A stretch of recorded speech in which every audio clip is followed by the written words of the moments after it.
आज बैसाख माह का बड़ा शनिवार के दिन सिर्फ 2 मिनट सुन लेना यह मंत्र।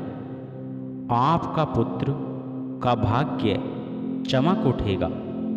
जी हाँ प्रिय भक्तों, अपने बच्चों के भविष्य के लिए यह मंत्र जरूर सुने।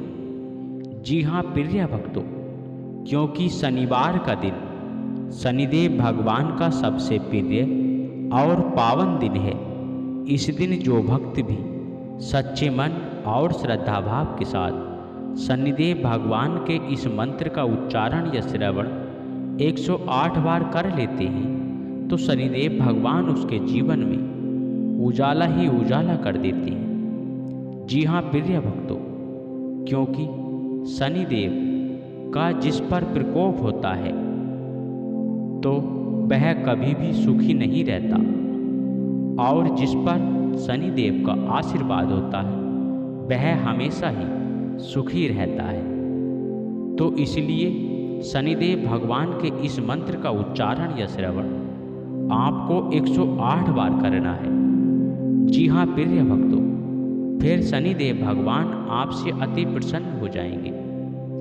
और शनिवार के दिन आप सुबह को स्नान कर पीपल के वृक्ष के नीचे तेल के दीपक को प्रज्वलित कर उसमें काले तिल या काले उड़द डालकर शनिदेव भगवान को अर्पित करें तो शनिदेव भगवान उस कार्य से अति प्रसन्न हो जाते हैं और आपको मनवांछित फल दे देते हैं। और उनके भक्त को जो भी परेशान करता है तो शनिदेव भगवान उस पर अपना प्रकोप कर देते हैं, अर्थात उसका जीवन दुश्वार हो जाता है। वह दर दर की ठोकरें खाता फिरता रहता है। तो मंत्र को पूरा 108 बार तक ही श्रवण करें।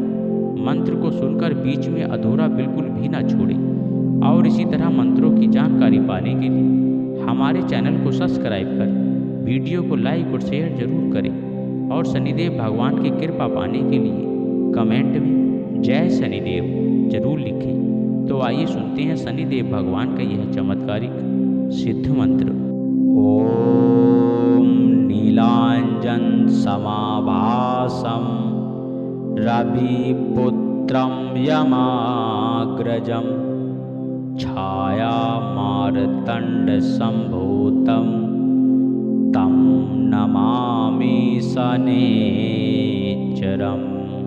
ओम नीलांजन समाभासम रविपुत्रम यमाग्रजम छाया मारतंड संभूतम तम नमामि शनेच्चरम्। ओम नीलांजन समाभासम रविपुत्रम यमाग्रजम छाया मारतंड संभूतम तम नमामि शनेच्चरम्। ओम नीलांजन समाभासम रविपुत्रम यमाग्रजम छाया मारतंड संभूतम तम नमामि शनेच्चरम्। ओम नीलांजन समाभासम रविपुत्रम यमाग्रजम छाया मारतंड संभूतम तम नमामि शनेच्चरम्। ओम नीलांजन समाभासम रविपुत्रम यमाग्रजम छाया मारतंड संभूतम तम नमामि शनेच्चरम्। ओम नीलांजन समाभासम रविपुत्रं यमाग्रजं छायामार्तण्डसम्भूतं तं नमामि शनैश्चरम्। ॐ नीलाञ्जनसमाभासं रविपुत्रं यमाग्रजं छायामार्तण्डसम्भूतं तं नमामि शनैश्चरम्। ॐ नीलाञ्जनसमाभासं रविपुत्रं यमाग्रजं छायामार्तण्डसम्भूतं तं नमामि शनैश्चरम्। ॐ नीलाञ्जनसमाभासं रविपुत्रं यमाग्रजं छायामार्तण्डसम्भूतं तं नमामि शनैश्चरम्। ॐ नीलाञ्जनसमाभासं रविपुत्रं यमाग्रजं छायामार्तण्डसम्भूतं तं नमामि शनैश्चरम्। ॐ नीलाञ्जनसमाभासं रविपुत्रं यमाग्रजं छायामार्तण्डसम्भूतं तं नमामि शनैश्चरम्। ॐ नीलाञ्जनसमाभासं रविपुत्रं यमाग्रजं छायामार्तण्डसम्भूतं तं नमामि शनैश्चरम्। ॐ नीलाञ्जनसमाभासं रविपुत्रं यमाग्रजं छायामार्तण्डसम्भूतं तं नमामि शनैश्चरम्। ॐ नीलाञ्जनसमाभासं रविपुत्रं यमाग्रजं छायामार्तण्डसम्भूतं तं नमामि शनैश्चरम्। ॐ नीलाञ्जनसमाभासं रविपुत्रं यमाग्रजं छायामार्तण्डसम्भूतं तं नमामि शनैश्चरम्।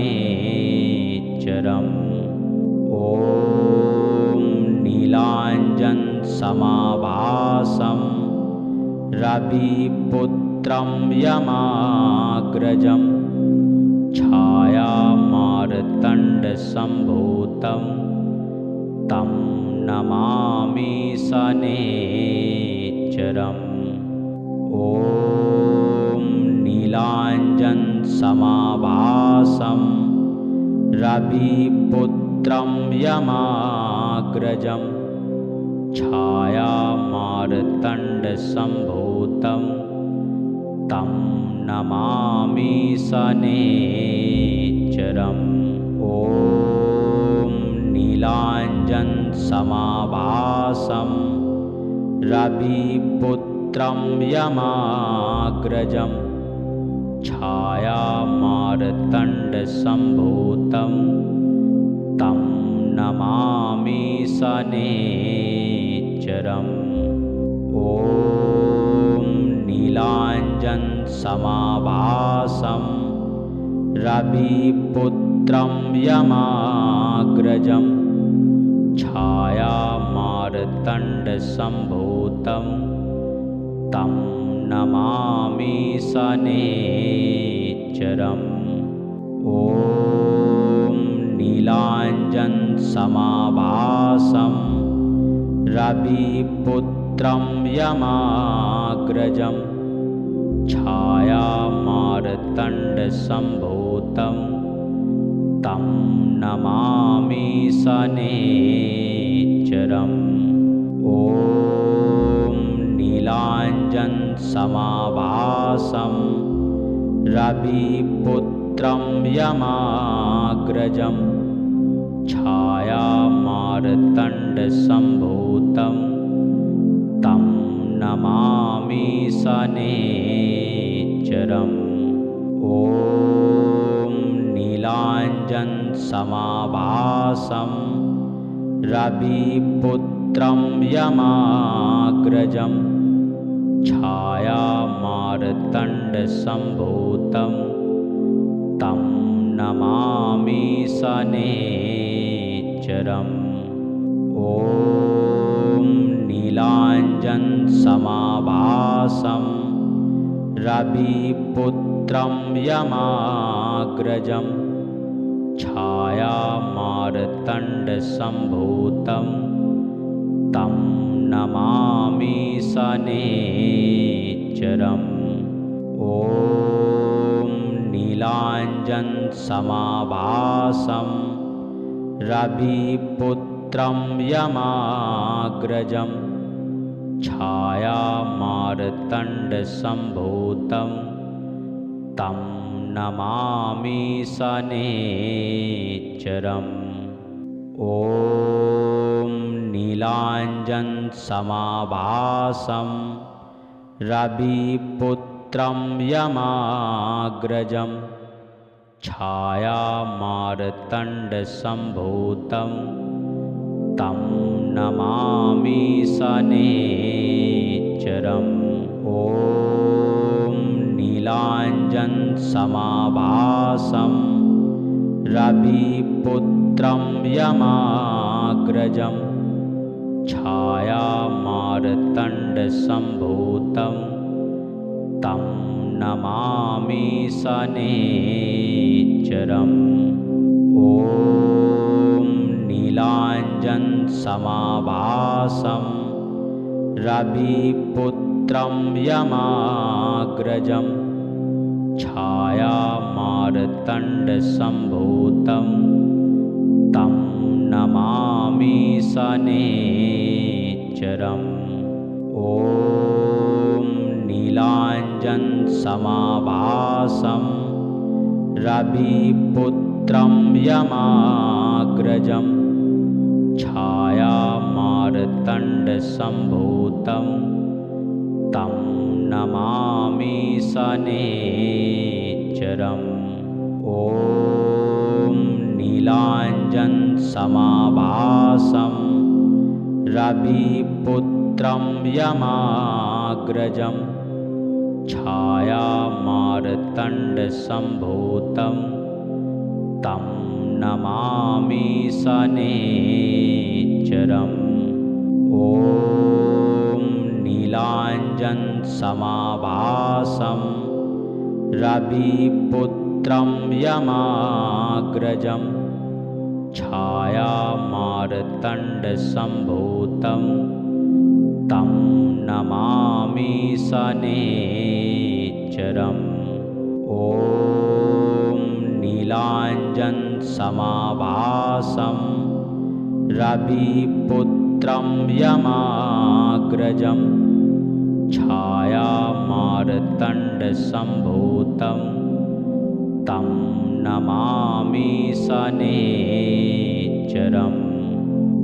ॐ नीलाञ्जनसमाभासं रविपुत्रं यमाग्रजं छायामार्तण्डसम्भूतं तं नमामि शनैश्चरम्। ॐ नीलाञ्जनसमाभासं रविपुत्रं यमाग्रजं छायामार्तण्डसम्भूतं तं नमामि शनैश्चरम्। ॐ नीलाञ्जन समाभासं रविपुत्रं यमाग्रजं छायामार्तण्डसम्भूतं तं नमामि शनैश्चरम्। ॐ नीलाञ्जनसमाभासं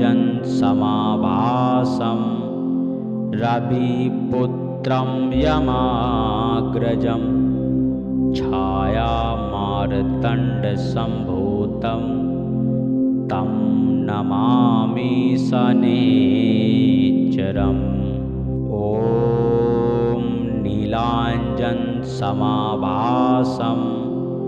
रविपुत्रं यमाग्रजं छायामार्तण्डसम्भूतं तं नमामि शनैश्चरम्।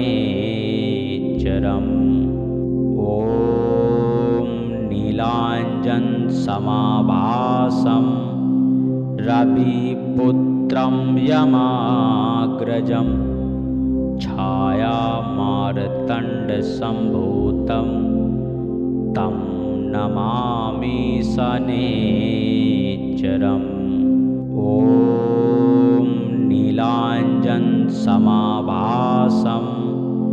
रविपुत्रं यमाग्रजं छायामार्तण्डसम्भूतं तं नमामि शनैश्चरम्।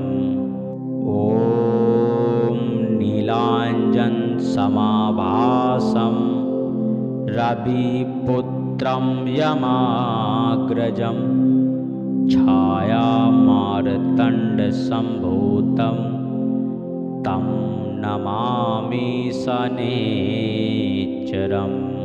ॐ नीलाञ्जनसमाभासं रविपुत्रं यमाग्रजं छायामार्तण्डसम्भूतं तं नमामि शनैश्चरम्।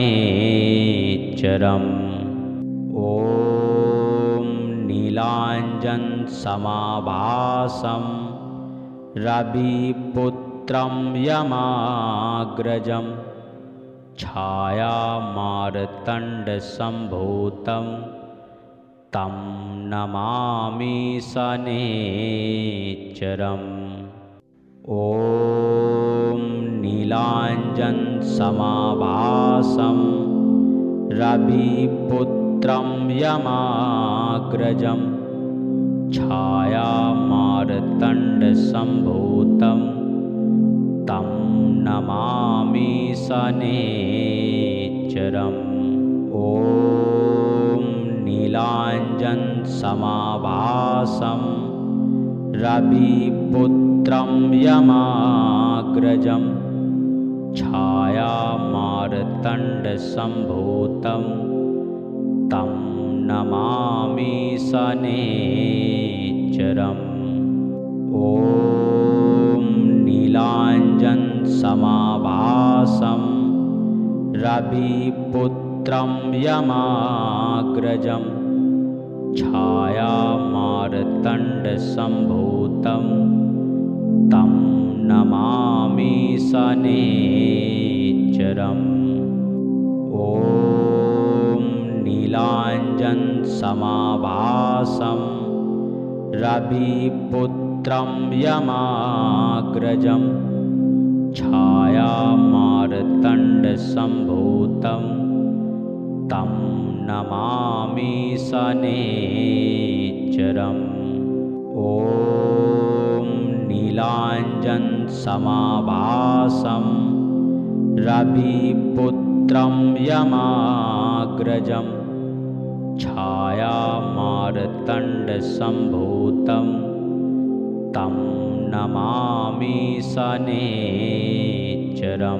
ॐ नीलाञ्जनसमाभासं रविपुत्रं यमाग्रजं छायामार्तण्डसम्भूतं तं नमामि शनैश्चरम्।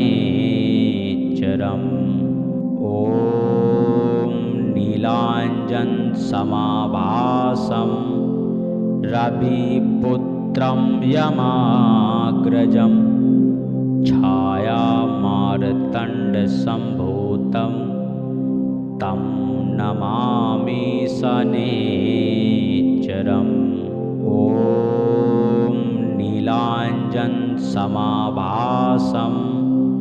रविपुत्रं यमाग्रजं छायामार्तण्डसम्भूतं तं नमामि शनैश्चरम्। ॐ नीलाञ्जनसमाभासं रविपुत्रं यमाग्रजं छायामार्तण्डसम्भूतं तं नमामि शनैश्चरम्। ॐ नीलाञ्जनसमाभासं रविपुत्रं यमाग्रजं छायामार्तण्डसम्भूतं तं नमामि शनैश्चरम्।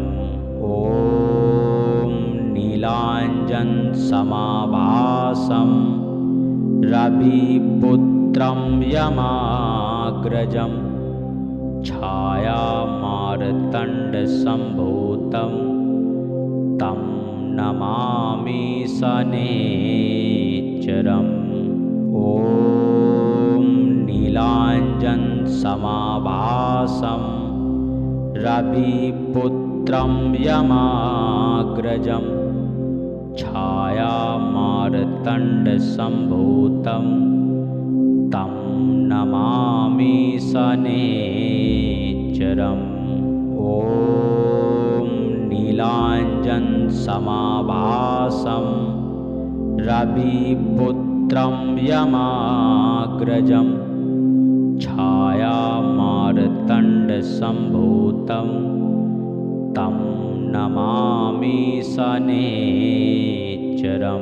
ॐ नीलाञ्जनसमाभासं रविपुत्रं यमाग्रजं छायामार्तण्डसम्भूतं तं नमामि शनैश्चरम्।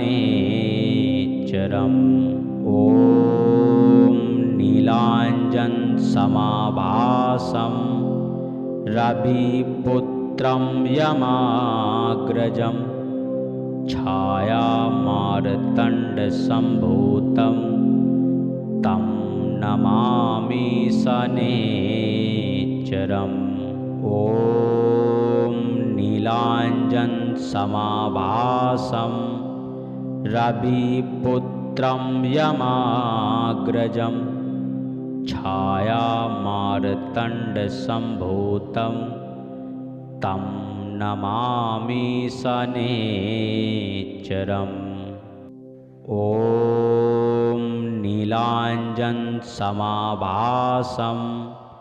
रविपुत्रं यमाग्रजं छायामार्तण्डसम्भूतं तं नमामि शनैश्चरम्। ॐ नीलाञ्जनसमाभासं रविपुत्रं यमाग्रजं छायामार्तण्डसम्भूतं तं नमामि शनैश्चरम्। ॐ नीलाञ्जनसमाभासं रविपुत्रं यमाग्रजं छायामार्तण्डसम्भूतं तं नमामि शनैश्चरम्। ॐ नीलाञ्जनसमाभासं रविपुत्रं यमाग्रजं छायामार्तण्डसम्भूतं तं नमामि शनैश्चरम्। ॐ नीलाञ्जनसमाभासं रविपुत्रं यमाग्रजं छायामार्तण्डसम्भूतं तं नमामि शनैश्चरम्। ॐ नीलाञ्जनसमाभासं रविपुत्रं यमाग्रजं छायामार्तण्डसम्भूतं तं नमामि शनैश्चरम्। ॐ नीलाञ्जनसमाभासं रविपुत्रं यमाग्रजं छायामार्तण्डसम्भूतं तं नमामि शनैश्चरम्। ॐ नीलाञ्जनसमाभासं रविपुत्रं यमाग्रजं छायामार्तण्डसम्भूतं तं नमामि शनैश्चरम्। ॐ नीलाञ्जनसमाभासं रविपुत्रं यमाग्रजं छायामार्तण्डसम्भूतं तं नमामि शनैश्चरम्। ॐ नीलाञ्जनसमाभासं रविपुत्रं यमाग्रजं छायामार्तण्डसम्भूतं तं नमामि शनैश्चरम्। ॐ नीलाञ्जनसमाभासं रविपुत्रं यमाग्रजं छायामार्तण्डसम्भूतं तं नमामि शनैश्चरम्। ॐ नीलाञ्जनसमाभासं रविपुत्रं यमाग्रजं छायामार्तण्डसम्भूतं तं नमामि शनैश्चरम्। ॐ नीलाञ्जनसमाभासं रविपुत्रं यमाग्रजं छायामार्तण्डसम्भूतं तं नमामि शनैश्चरम्। ॐ नीलाञ्जनसमाभासं रविपुत्रं यमाग्रजं छायामार्तण्डसम्भूतं तं नमामि शनैश्चरम्। ॐ नीलाञ्जनसमाभासं रविपुत्रं यमाग्रजं छायामार्तण्डसम्भूतं तं नमामि शनैश्चरम्। ॐ नीलाञ्जनसमाभासं रविपुत्रं यमाग्रजं छायामार्तण्डसम्भूतं तं नमामि शनैश्चरम्। ॐ नीलाञ्जनसमाभासं रविपुत्रं यमाग्रजं छायामार्तण्डसम्भूतं तं नमामि शनैश्चरम्। ॐ नीलाञ्जनसमाभासं रविपुत्रं यमाग्रजं छायामार्तण्डसम्भूतं तं नमामि शनैश्चरम्। ॐ नीलाञ्जनसमाभासं रविपुत्रं यमाग्रजं छायामार्तण्डसम्भूतं तं नमामि शनैश्चरम्। ॐ नीलाञ्जनसमाभासं रविपुत्रं यमाग्रजं छायामार्तण्डसम्भूतं तं नमामि शनैश्चरम्।